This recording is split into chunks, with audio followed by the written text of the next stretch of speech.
Hey guys, it's Jeff Quintin here, down the shore at Prudential Fox & Roach Realtors. So I'm providing this video to you today because your home is now under contract and you are selling a property. So I'm going to share with you today some of the things to expect that we're going to do, some things we expect that you guys will need to do, so that we can make this an efficient, smooth, easy process between now and the contract's signed all the way to the closing, okay? And I have a closing coordinator that's going to go ahead and take care of all of the transaction process to facilitate everything in between. But here's some of the things that we're going to need to do as a seller and what you're responsible selling the home for and what we can do, okay?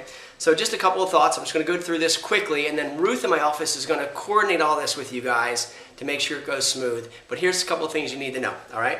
So number one, obviously at this point you've received a fully executed contract for sale. Hopefully you have that, and you need to keep that in hand. So now we've passed the attorney review time, so now we're under contract moving towards the closing date. So a couple of things that we're going to need from you guys. Now, if it's a single family home, we're going to need a copy of the survey, a copy of your flood elevation, and the age of the property if you know. So if right now you have your home on the market with us, we may have already requested this, but if not, if you have a copy of your old survey, copy of your old flood elevation certificate when you purchased it, if you can give that to us, that'll be great. And if you know the exact age of the property, these are the things that we need to know. Now, if you own a condominium in a complex or one floor of a duplex, we're going to need your condominium documents, a copy of the master deed, the name of the insurance for the condominium, okay? We're going to need that. The name of the association, if it's 123 Ocean Avenue Association or whatever it may be, we're going to need the name of that if you can. Now, if it's a large group, if you can give us maybe the president, the treasurer, the secretary of the association, the name and contact information, we're going to need to request information from them, so we'll need that, okay?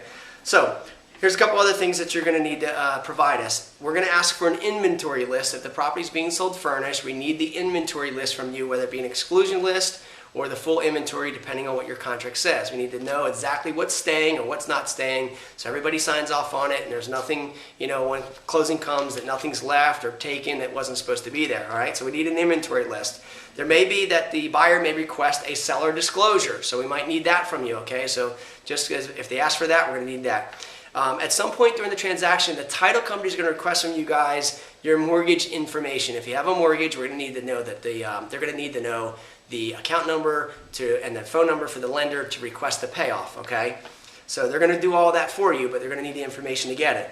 Now, if in the property there are leases, okay, keep in mind, if you're renting the property and we're closing, let's say, before summer or during summer months, whatever it may be, and there's leases in the property, whether it be year-round or summer, keep in mind that all the leases are going to need to be assigned over to the new buyer, and then all the deposit monies that haven't come in just yet, or maybe they've come in, are going to need to be assigned back to the buyer. Now, what's going to be required is a certified check for that amount at closing, okay? So you can't just write a personal check. We need to go ahead and give them a certified check for the amount of monies you've already collected that need to go over to the buyers with the remaining of the rents, all right? Keep in mind that there's going to be a home inspector and a termite inspection done. Home inspection, termite inspection done during this process, so we got to make sure that the property is made available, access to both of these, and this all will be done typically within the first 2 weeks once your property goes under contract. Okay, what else is going to be required? Two things. One is we're going to require an Ocean City fire smoke detector inspection and carbon monoxide. So this is something that you guys can go do. Maybe you've already done it because you rent the property and you already have that certificate, which lasts for 1 year, but if it's not, we're going to need to order that. We can order it. We have someone on staff that we hire that goes out and provides the service for us. Now, if the smoke detectors are bad or they need to be relocated, or if you don't have a carbon monoxide, then we need to install one in the wall. We've got that service and a guy that will go do that, but he charges a fee, okay? I don't know the exact fee, but Ruth will tell you exactly what he charges depending on the service call going out and then the cost of installing and the material, whatever it may be, if it fails. You can do it on your own, or we can have us do it and do one-stop shop, and our guy knows exactly what to do. So keep that in mind. Lastly, right now, or second to last, I guess, if your property is in an LLC, okay, let's say you own a property in an LLC name, the title company is going to request the formation documents of that LLC to make sure that you are part of that. So that'll be that. And then lastly here, a new deed is going to need to be prepared. And typically the title company will prepare that for you, have an attorney to do that. If you have a preferred attorney to handle that for you, it's usually $70, $75. They can do it. I'd recommend the title company just go ahead and order it for you. Again, one-stop shop, and they can take care of it, okay?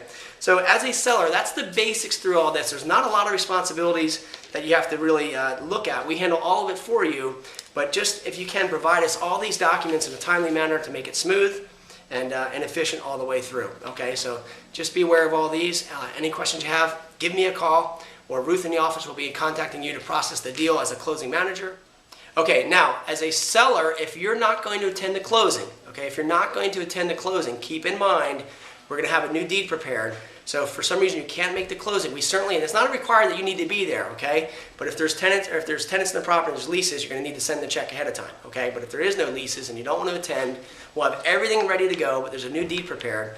However, we can either send everything to you prior to the closing, have you sign off and notarize, and you can send it, all the paperwork in, and then we can just wire you your money or overnight you a check, okay? Or you can have power of attorney for somebody else to come in your behalf, whether it be your spouse or whomever it may be if you can't be there.